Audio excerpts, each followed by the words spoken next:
Hello there once again, this is Miranda Woods and it's another episode of Miss Miranda Off Air. For today, I am with a very, very beautiful lady. I am actually a little bit nervous right now. I'm not gonna say anything about her. I will let her introduce herself. The very beautiful Miss Jan Salas. Let's give her a round of applause. Hi everyone, I am January Ann Salas. And if you wonder how old I am, I'm already 39 years old. So, diba, isang taon na lang, nasa 40 na ako. Can you believe that? I am actually working in a BPO company, not here, outside of Baguio City, but still currently working from home. And thank God for that, because with this pandemic, everything's just so crazy around. My background, I was an ESL teacher for 15 years. I was also an OFW in China.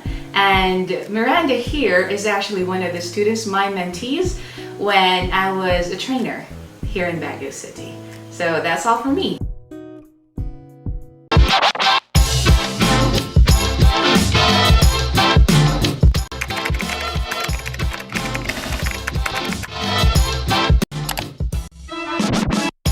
Okay, how do you define beauty?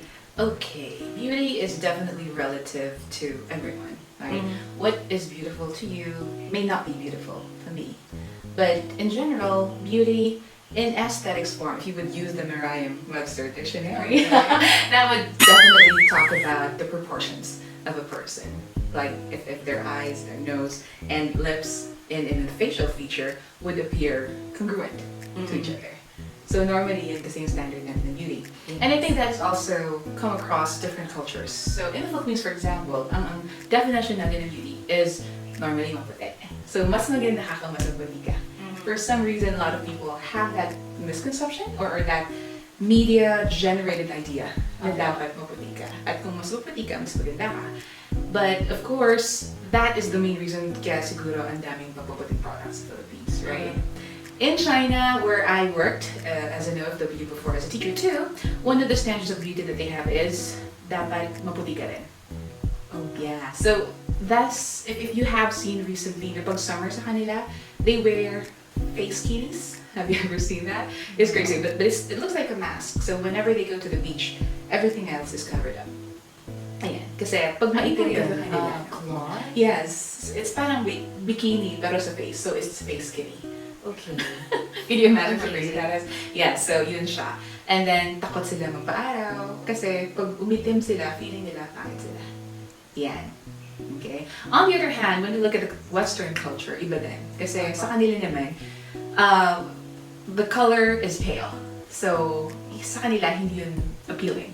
That's why they tan themselves. Yes. Diba? So it's very opposite of what we want. Like, for us who have a little bit of a brown skin or dark, fairer complexion, mas gusto natin na medyo sa side na maputi. Doon naman sa mapuputi, gusto na sa side na medyo darker. So I'm not sure how that came about, but when it comes to beauty, it just has to be the confidence that you have in yourself. Because if you are confident, that would definitely transcend in your personality. And for me, that's what makes you beautiful. There you go. Confidence. Let's remember that word. Beauty comes in all sizes. What do you make of that statement? Okay. When we say sizes, of course, especially with women, I mean, that's also one thing that I would like people to break as a stereotype. Kasi pag sizes, women lang ba ang may different sizes? What about men? Aren't men beautiful with the different sizes that they have too?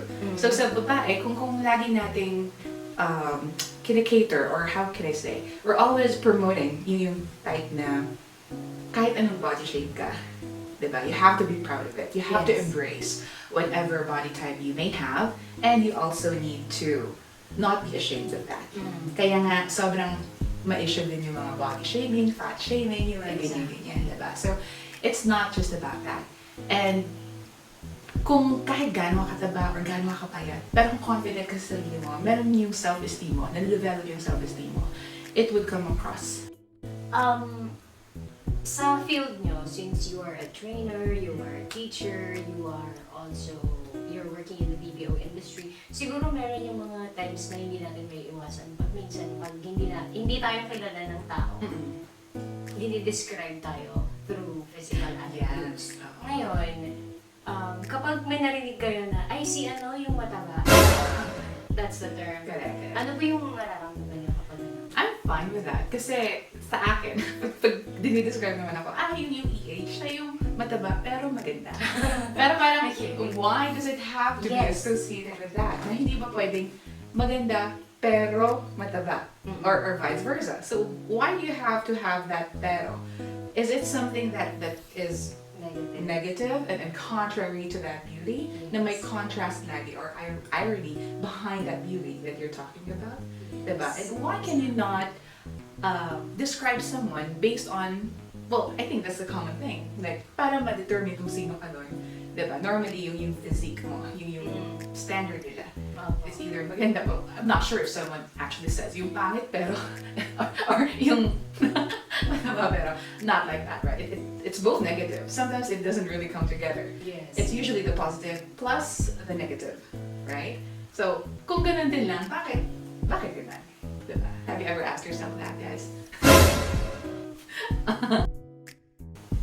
Palagi bang negative question to galing kay Christine actually. Sabi ko, do you have any question you want to ask about this topic? Beauty comes in all sizes.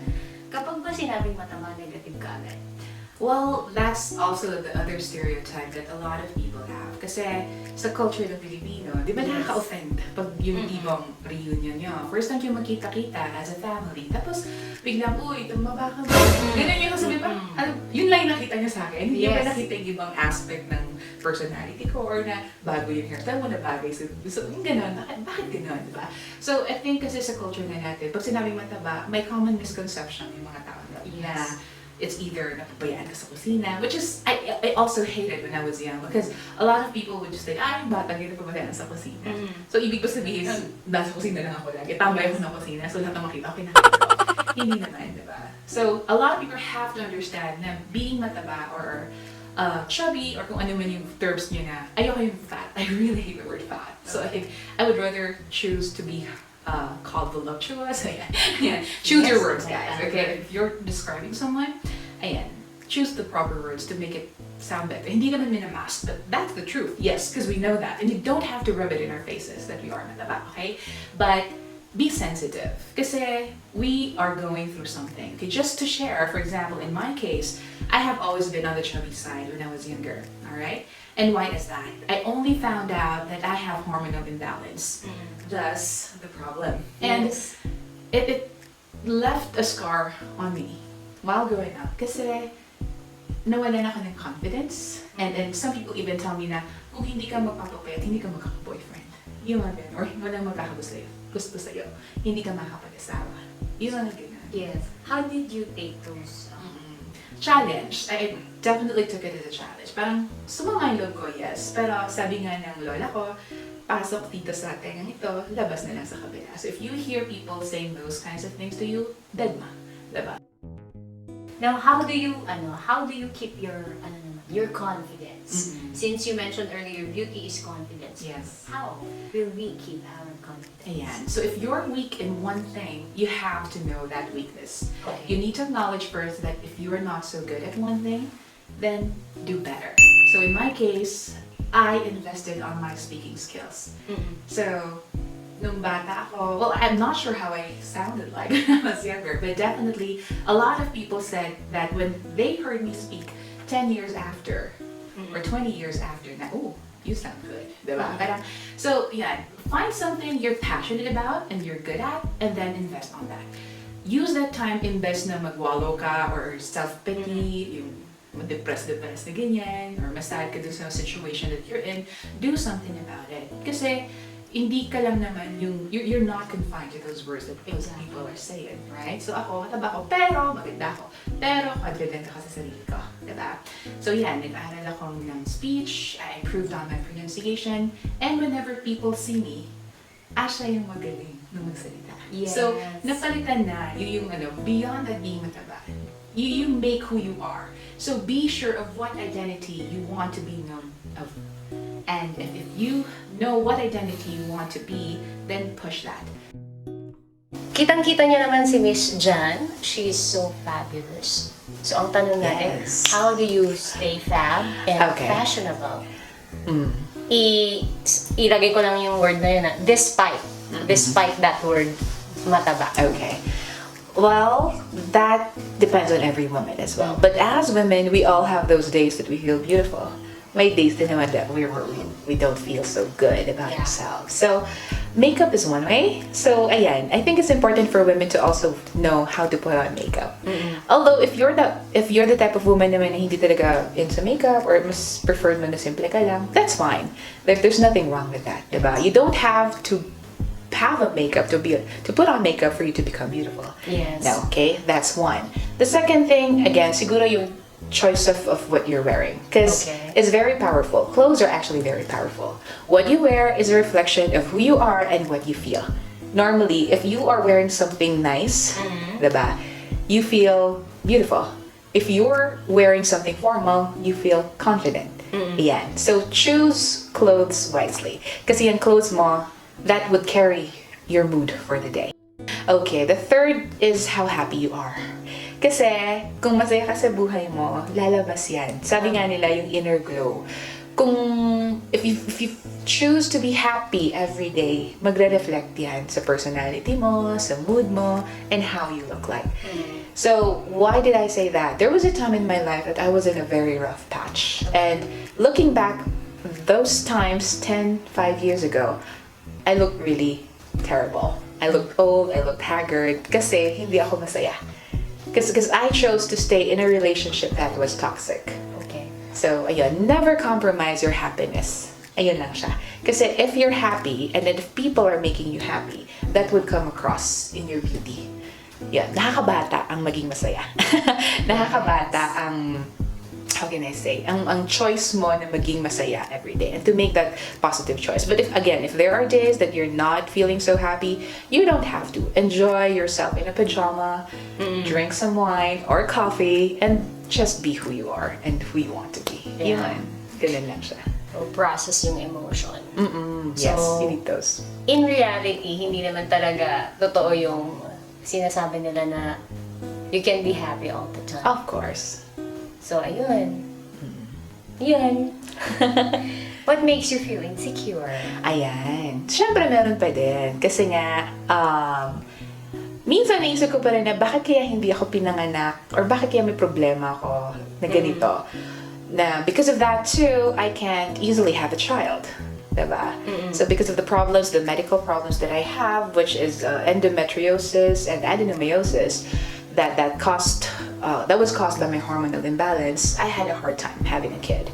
So that's probably one of my biggest insecurities right now. So I may have everything, I may seem to have everything, but I have one thing that I felt lacking nung time na yon, siguro 10 years back or so. But of course, I'm never giving up on that thought because sabi nga nila, kung para sa'yo talaga, God will give it to you. Exactly. In the proper time, the proper place, and timing is everything. So if there's one thing, siguro yun. So there was a time I always asked myself na bakit kasi I had to have those problems pa.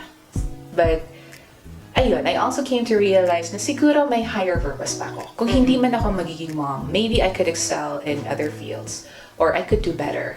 So I'm taking care of myself more. I'm loving myself more. So I think isa rin yun sa possibly secrets of becoming who you are and becoming a better version of yourself. It's to love yourself more.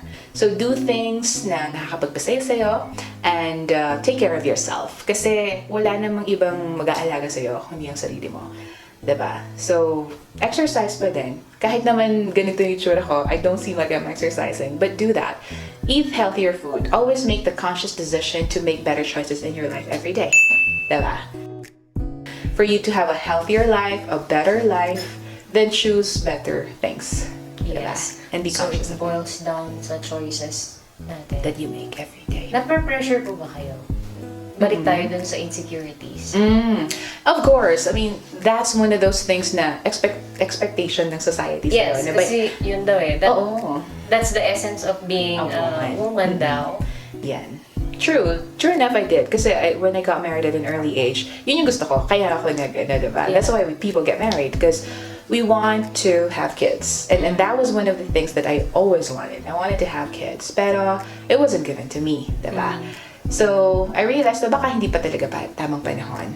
So, rather than being sad and insecure more, Kasi or siguro sad during ka, that time, baka yung handang-handa ka na, oo, feeling mo handa ka na. Pero hindi pa pala para sa'yo. Yung ganun. So, hintayin na lang siguro. Darating din yung time kung para sa'yo talaga. sa'yo. And if hindi man mangyari yun, there's a lot of ways nowadays that you could do that. There's always an option for adoption. Bakit hindi? And I think makakatulong ka pa sa mundo. Diba? Yung mga ganun. The pressure definitely is on. My family has always been asking. I think that's also, something that is, bakit wala ka pang anak? Tagal-tagal nyo ng kasal. Tagal nyo magkasama. Wala kayo anak. Or, bakit hindi pa kayo kasal? Yung mga ganyan. Di ba nakaka-pressure naman yun kahit sino yung babae. But more than anything yun, nakaka-sad na anong problema mo? Diba? Baog ka ba? Yung mga ganon. Mas nakakainis na, like, you don't know what I'm going through right now, so don't say anything. Like, if you don't have anything good to say, huwag na kayo magsalita. Kasi you don't know what's going on in that person.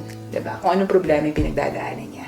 Everyone has a burden, everyone has a cross to carry, so be kind and be extra sensitive to these people because you don't know what they're going through and who they are. Yes. Whew. How do you respond kapag may mga ganun tao?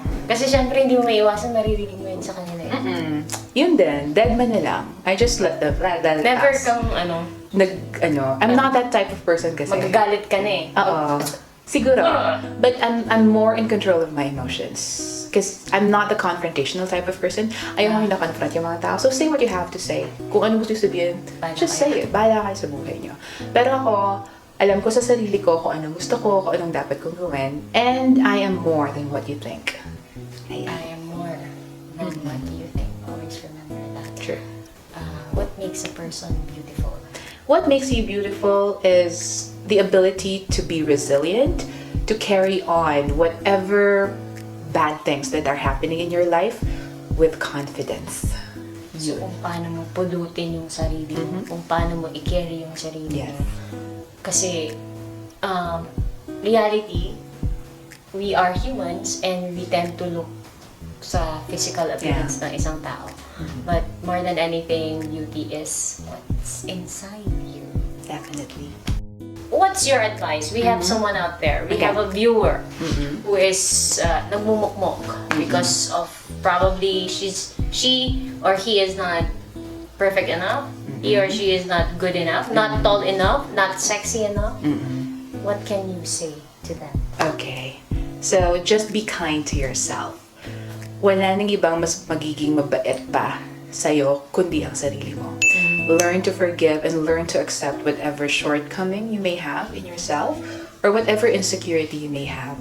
Physical lang yan, okay? You can do more and you can be better. You can always choose to become better than who you are right now. So just tell the world, I can take on this and I'll show you what I can be. So, ayun. Wala namang perfect talaga. Walang perfect. Akala nyo lang perfect ako, pero akala nyo lang siguro baka may mga nakikita kayo, celebrities, or sa social media, lalo na yun. You might see them happy, you might see, ang ganda ng ganito, ganda naman ng kutis nito, ang gwapo naman nito, ganyan-ganyan, and then you will think na perfect na, pero hindi nyo din alam na meron din silang sariling struggle. True. Miss January, complete the sentence. I am beautiful because blank. I am beautiful because I choose to be beautiful. Yan, sabi ko nga sa inyo, it's a choice. Whatever you want to do, whatever you want to become, you just choose to be that. Kahit hindi nakikita na ibang tao, pero kung para sa sarili mo maganda ka girl. Okay? Always remember, you are beautiful. Like and subscribe and hit the notification bell. God bless. Thank you, everyone.